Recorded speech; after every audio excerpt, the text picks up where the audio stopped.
नमस्कार, शेयर बाज़ार हिंदी में आप सभी का स्वागत है। आज की वीडियो के अंदर हम बात करेंगे बजाज फाइनेंस के यहाँ पर हम Q3 के रिज़ल्ट के बारे में। तो काफ़ी अच्छा यहाँ पर ये वीडियो होने वाला है। साथ में यहाँ पर वीडियो के एंड में आपको मैं यहाँ पर एक बोनस टिप भी दूंगा, जिसकी वजह से अगर बजाज फाइनेंस का स्टॉक अगर यहाँ पर रैली करता है तो इसके साथ साथ उस स्टॉक को भी यहाँ पर फ़ायदा होने वाला है। और अगर मार्केट के अंदर इसके रिजल्ट्स की वजह से अगर यहाँ पर तेज़ी देखने को मिलती है तो उसके साथ साथ उस स्टॉक को भी तेज़ी देखने को यहाँ पर मिलेगी। तो आप यहाँ आराम से पोजिशनल ट्रेडिंग भी अगर आप करते हैं तो यहाँ पर ले सकते हैं। काफ़ी अच्छा ये स्टॉक है। अगर आप लॉन्ग टर्म के लिए भी इस स्टॉक को पकड़ के रखते हैं तो काफ़ी बेहतरीन ये यहाँ पर स्टॉक है। तो आइए हम इसकी बैलेंस शीट पर चलते हैं। दोस्तों देखो, जैसे कि बैंक में अगर हम बैंक के रिजल्ट्स की बात करें तो उसके लिए HDFC का रिज़ल्ट काफ़ी डिपेंडेंट होता है कि अगर HDFC जो सबसे बड़ा बैंक है यहाँ पर कैपिटल के मामले में, अगर उसके रिज़ल्ट अच्छे होते हैं तो अनुमान लगाया जाता है कि पूरे बैंकिंग सेक्टर के रिज़ल्ट यहाँ पर अच्छे देखने को मिलते हैं। NBFC की बात करें तो यहाँ पर अगर बजाज फाइनेंस जैसे स्टॉक का अगर या फिर कंपनी के रिज़ल्ट यहाँ पर अच्छे आते हैं तो अनुमान लगाया जाता है कि ऑलमोस्ट पूरी NBFC जो है यहाँ पर उस सेक्टर के रिज़ल्ट काफ़ी अच्छे आएंगे।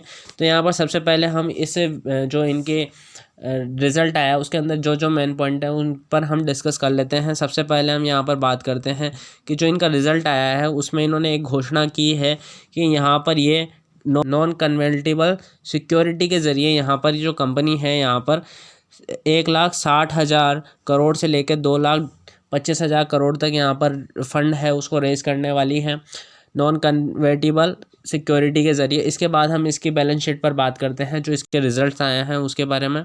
पूरा फिगर यहाँ पर करोड़्स में गिवन है। ये है यहाँ पर इस Q3 का रिज़ल्ट, ये है Q2 का रिज़ल्ट और यहाँ पर ये है हमारे लास्ट ईयर का रिज़ल्ट। तो हम यहाँ पर एक एक करके यहाँ पर बात करते हैं। सबसे मेन चीज़ जो इस कंपनी का मेन बिजनेस है इंटरेस्ट इनकम। तो यहाँ पर देख सकते हैं कि यहाँ पर जो लास्ट ईयर है उसके अंदर यहाँ पर 4973 करोड़ यहाँ पर इनका जो इंटरेस्ट इनकम थी। वहीं Q2 के अंदर यहाँ पर 58 से 41 करोड़ यहाँ पर इनकम थी और इस बार इनकी जो इनकम है वो यहाँ पर 6335 करोड़ यहाँ पर ग्रोथ हुई है। तो देखा जाए तो इनकी इंटरेस्ट इनकम से यहाँ पर ग्रोथ देखने को मिली है। उसके अलावा अगर हम इनकी बात करते हैं यहाँ पर नेट इनकम की, तो नेट इनकम के अंदर यहाँ पर 5847 करोड़ यहाँ पर लास्ट ईयर इनकी इनकम थी। उसके बाद में यहाँ पर अगर हम देखते हैं Q2 के अंदर इनकी जो इनकम थी 6808 करोड़ और इस बार इनकी जो इनकम है शानदार यहाँ पर आई है लगभग 7525.55 करोड़। अगर देखा जाए तो लास्ट ईयर ऑन ईयर और अगर हम बात करें क्वार्टर ऑन क्वार्टर, दोनों में ही यहाँ पर अच्छी खासी यहाँ पर बढ़ोतरी देखने को मिली है। नेक्स्ट हम इस कंपनी के बारे में आगे बात करते हैं, इसके एक्सपेंस के बारे में।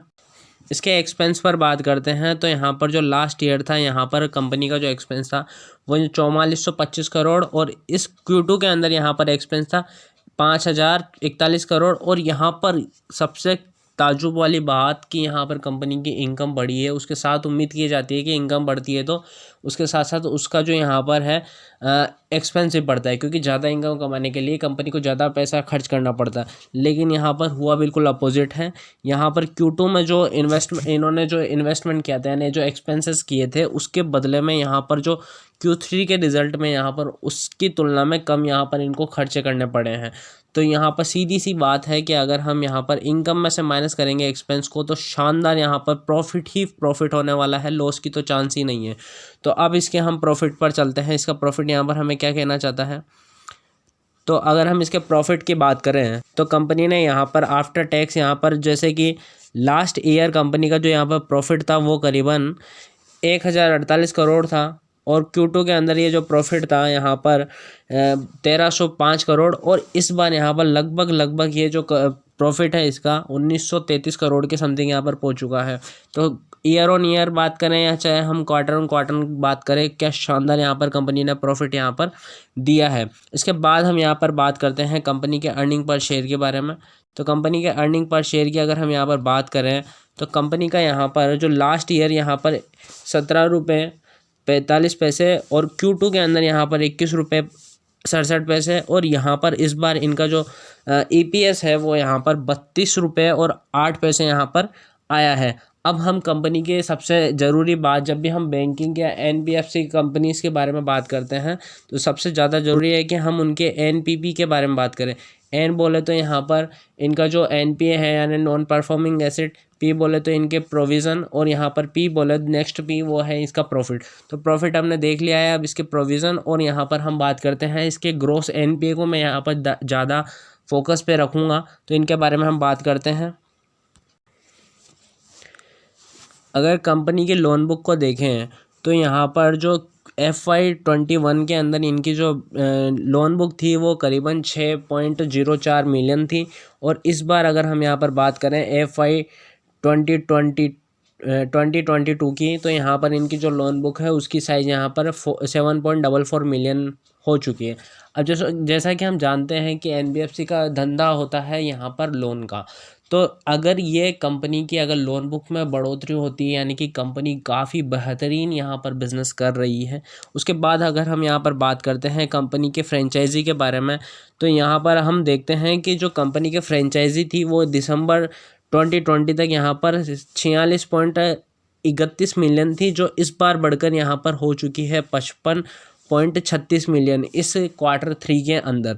और अगर हम यहाँ पर आगे बात करते हैं इसके एसेट अंडर मैनेजमेंट, तो इसके अंदर भी यहाँ पर इसमें 26% की यहाँ पर ग्रोथ आई है। उसके बाद हम इनके नेट इनकम की बात करते हैं, नेट इंटरेस्ट इनकम की, तो यहाँ पर इसके अंदर भी यहाँ पर FY2020 के अंदर यहाँ पे 40% का यहाँ पर जंप देखने को मिला है।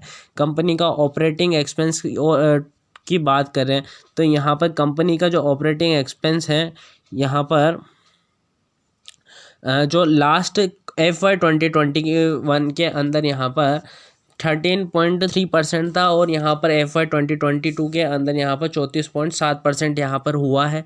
अगर हम इनके बात करें लोन और लॉसेस और प्रोविज़न, यानी कि हमने जो बात करी थी NPP के बारे में, तो उसमें से पी हमने प्रॉफिट कवर कर लिया था। अब यहाँ पर हम बात करते हैं इनके प्रोविज़न के बारे में।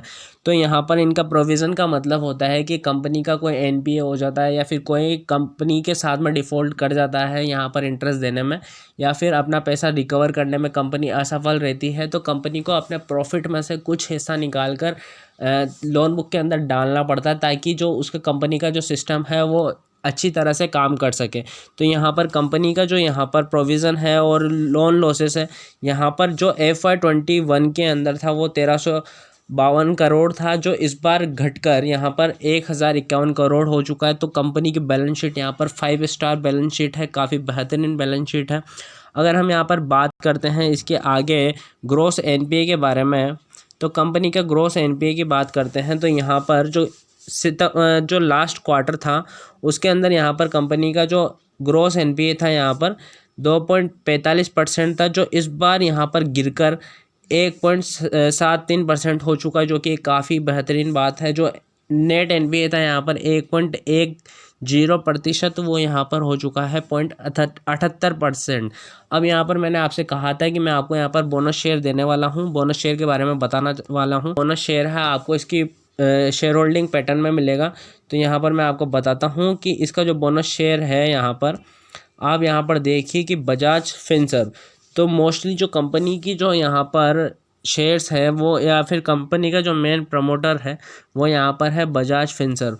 चाहे आप देख सकते हैं यहाँ पर कंपनी का जो प्रमोटर है इसके पास में, बजाज फिनसर्व के पास में 52.65% कंपनी के अधिकार हैं। तो अगर यहाँ पर इसके जो रिज़ल्ट है अच्छे आए हैं, उसका बेनिफिट यहाँ पर बजाज फिनसर्व के स्टॉक में भी आपको देखने को मिलेगा, और आपको कुछ नया जानने का मौका मिला होगा। आप सभी का बहुत बहुत धन्यवाद इस वीडियो को यहाँ तक देखने के लिए।